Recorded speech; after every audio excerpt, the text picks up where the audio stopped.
Well, ladies and gentlemen, do you know what is worse than not being able to get into the ground to get some drilling done? It's not being able to get in the ground to get some drilling done with snow on top of it as well. Welcome along, ladies and gentlemen. My name is Frankie. Join me here on today's Dairyman's Diary as we are got a few little things to do. We're starting by just putting a little bit of straw into our diet feeder because we're just making a little bit of total mixed ration here for them. We're starting to use the soybeans that we had delivered up at farm number 2, so we brought a bucket load of that down, and now let me just stop you about here because we should be good. We're going to jump into the John Deere, which is cranking along as it mixes up this here TMR. There we go. Okay, so it's nice and loud there. You can hear the guts are revving away on this thing, but yeah, we should be looking good. And what we're going to do now is just creep forward there. We've got just the 2 bits of rubber equipment, and to be honest, soon we're going to be going down to just the feeder here. The big straw bedder is nice, but it's huge. I don't need that much space. We can probably knock it off for now. I really don't need that. I don't have that much straw to put down there, so something of that size probably isn't quite necessary, really. But this guy is great.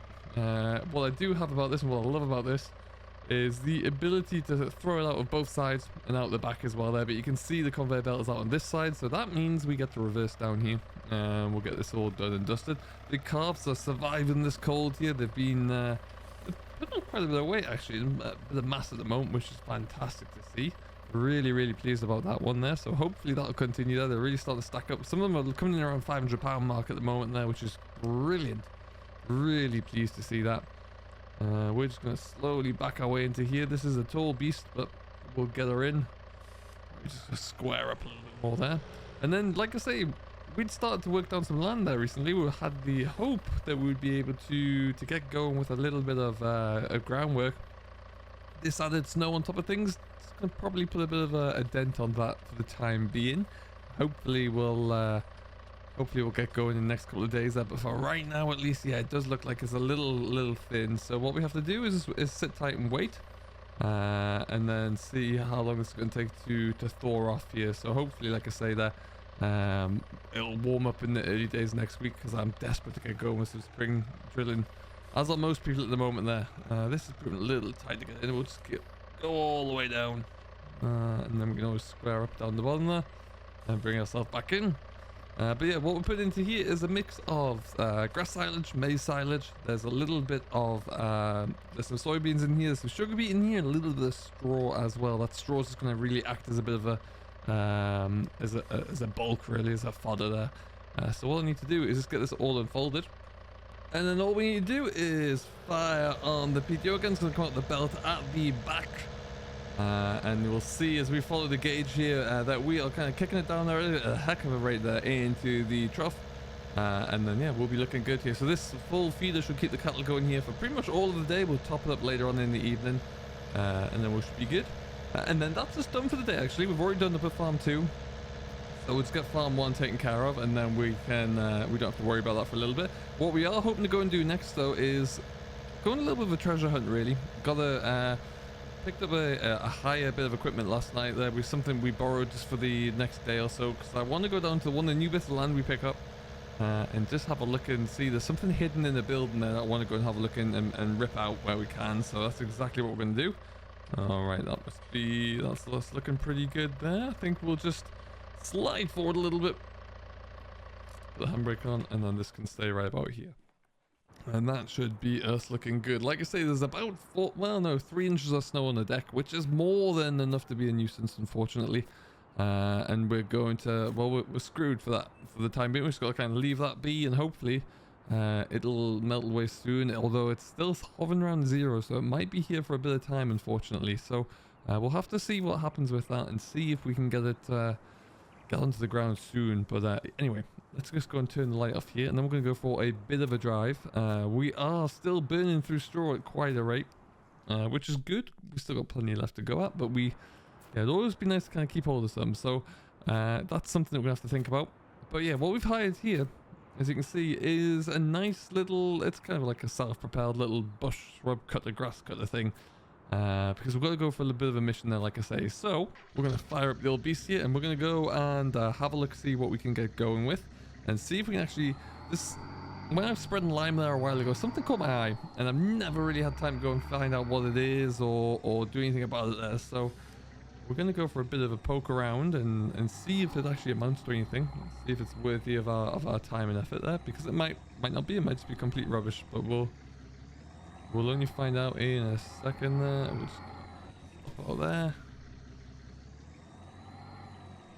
Pull forward, and then we'll just get ourselves tucked around there, and off we go.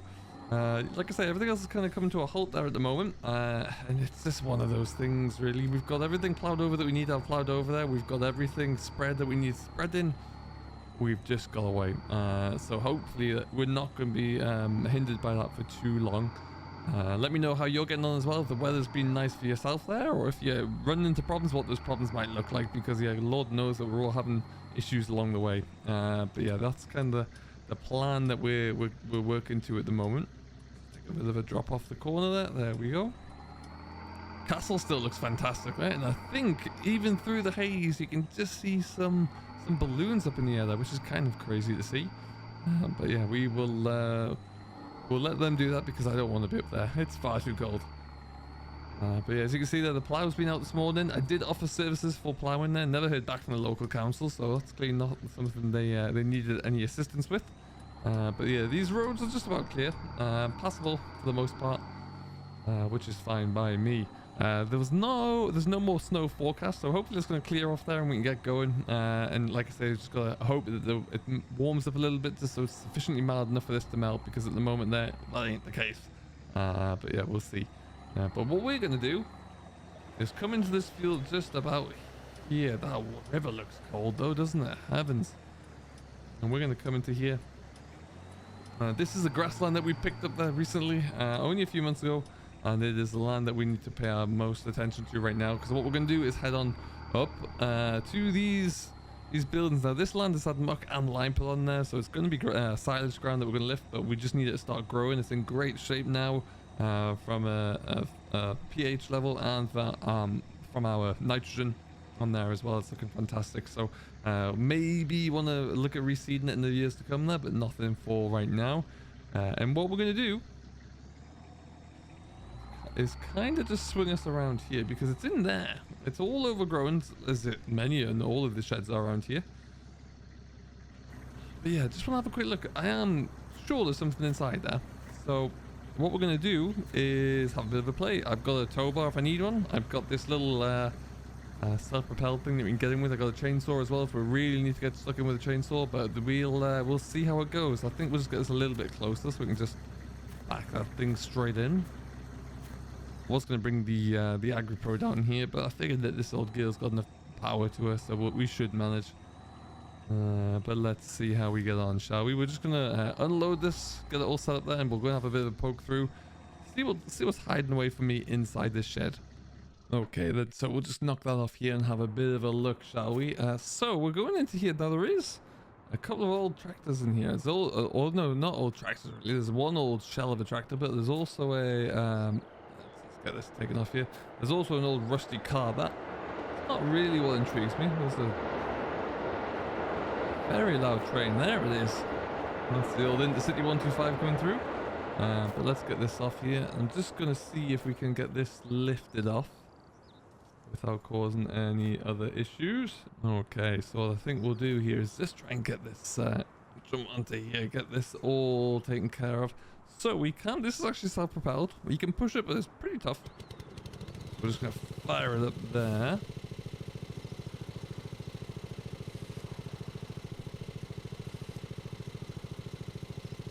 And just see if we can slide this off here somehow, some way. There we go.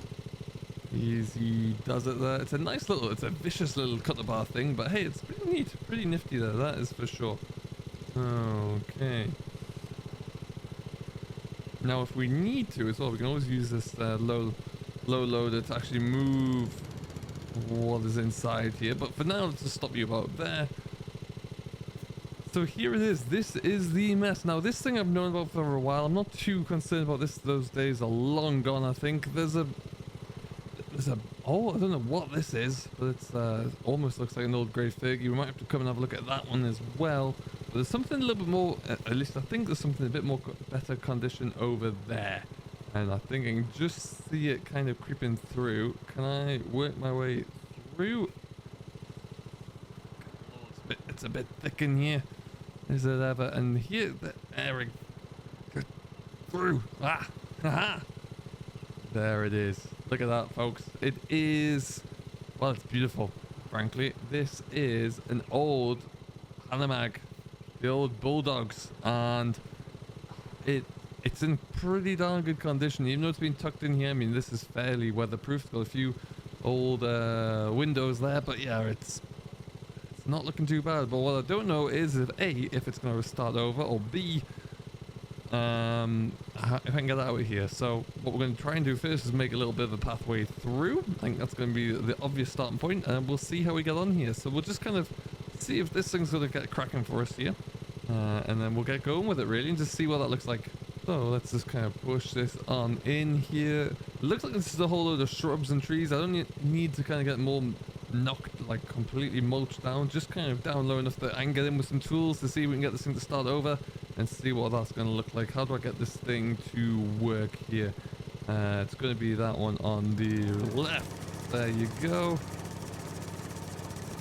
And how's that going to work? Oh, it's doing something. Might take just a little bit of a go through. But I think we could. I think it's doing something there, folks. Maybe just a few more passes over. Let me see how we get on with this. It's a bit loud here, so we'll just see what it looks like if we can get through. And then, yeah, we might come back to you with a little bit of an update here. But let's speed this up and see how we get going. Well, folks, the good news and bad news. The good news is we can see it now. The bad news is that it didn't really like to kind of chop through that very well. So we might get the chainsaw and give that a bit of a go. But we can kind of work. At least we can get through it a little bit more tamed, and we can figure out what to do with this old beast. I haven't got too much to try and start it up with me today. So what we might try and do is just drag it out a little bit more, actually, into the open, so we can have a better look through it. But yeah, let's have a quick sit there, shall we? Not the best way to get onto these things, but it looks like it's in good condition. It doesn't look too bad there at all. So hopefully, as we sit here, yeah, it looks all right, doesn't it? Not too bad there. Right, to make sure before you kind of start any of these old tractors that have been standing a while, is make sure that everything's free and mobile. Make sure that things like there's got plenty of oil there, it's got a good battery on it. Make sure that the valves aren't seized and everything can rock over there, so it's not seized solid. Otherwise, well, we're wasting our time. There must have been a reason why it's left in here and abandoned, because like I say, it's a smart looking tractor. So some of the engine work looks like it's in good nick as well. I can't see any obvious signs of any oil leaks or anything like that, but we will give it a bit more of a poke around and see, because I want to be sure and I want to have a bit of a go with it. So we'll see how it goes. This one over here, this old grey Fergie bear looks things, I would say, does look pretty knackered there. Parts of the engine block have been robbed out of it, so it's clearly been used for spares or repairs in the past there, and that's a goner. So we won't waste too much time with that one. But this guy, it might well be worth our time. What we might do is bring the 66 down here as well with the hedge trimmer on. See if we can kind of trim these down a little bit more. But that is something I'm going to work on for sure. We're going to bring you an update. We'll see what that looks like. We'll bring something down to pull this out with, or even see if we can get this all attached up and get it pulled out for you. And that can be another day, another episode. So we'll bring that to you later on down the line. Until then, though, I have been Frank. I hope you have enjoyed. This has been another episode of A Dairy Man's Diary. It's snowing, it's cold, there's not too much else we can do today other than play around with things inside the shed. So we're going to do that. So we'll catch you all in the next one. Till then, do stay safe, enjoy what you're doing, and we'll see you all later.